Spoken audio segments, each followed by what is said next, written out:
Hello, I'm Richard McDonald, the Science Curriculum Leader for Hampton City Schools. I would like to discuss the changes in the science standards of learning and help you understand how you can assist your child through these changes. The new science standards were adopted in 2010 with the input and expertise of a wide variety of individuals, including teachers, parents, and industry leaders. Last year, we introduced the new standards and students were given field test items that did not count towards their score on the spring SOL tests. This school year, the standards will be fully implemented and tested in the spring. You may be wondering about the curriculum changes.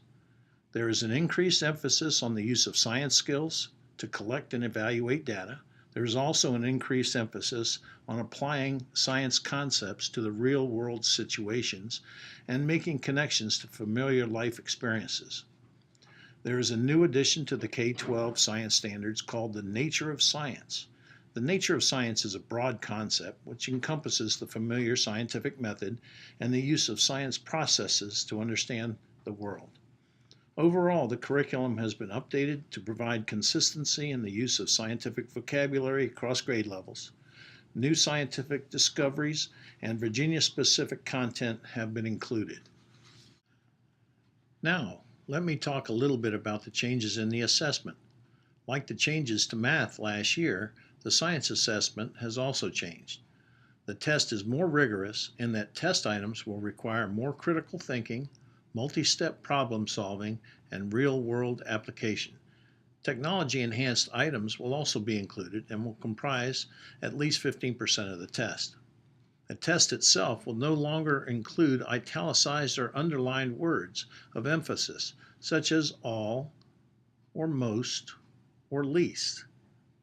Not and except will continue to be capitalized for all test takers. Now let's talk about the new types of assessment items. Technology-enhanced items will come in 4 different styles. They can be graphing questions, drag and drop questions, hotspot questions, or fill-in-the-blank questions. Graphing questions require the student to create a graph when given data to plot. The complexity of this style of question will vary with the grade level and course.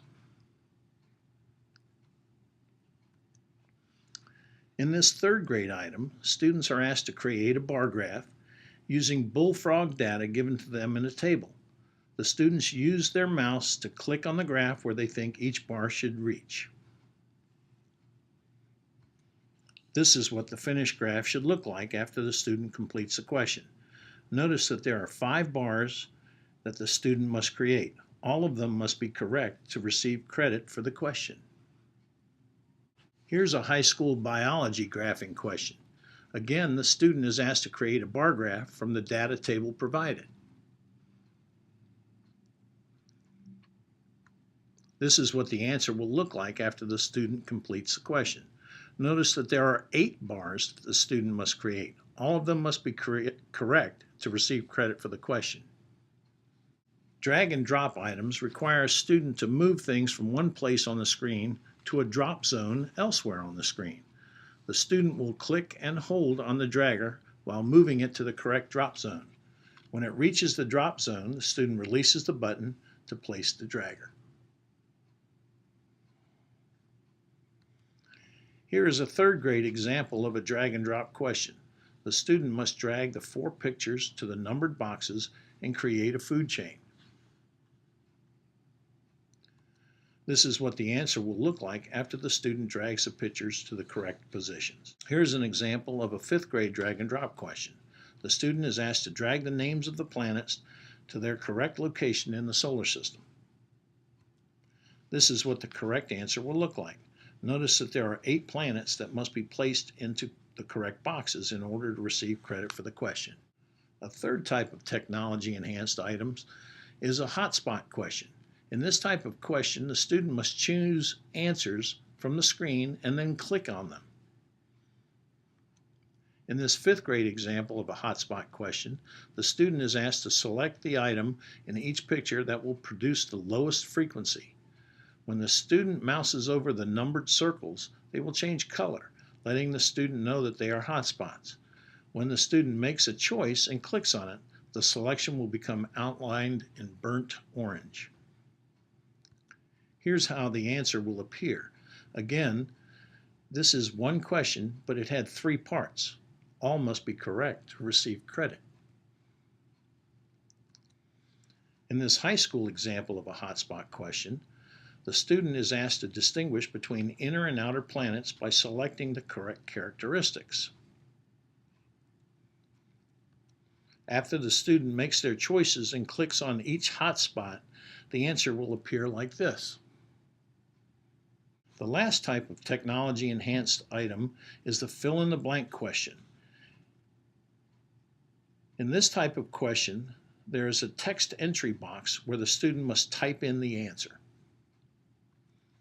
In this 8th grade example of a fill-in-the-blank question, the student is shown a picture of a triple beam balance. After reading the balance, they must type the mass of the object into the text box. Here's what the answer would look like. Here is a high school example of a fill-in-the-blank question.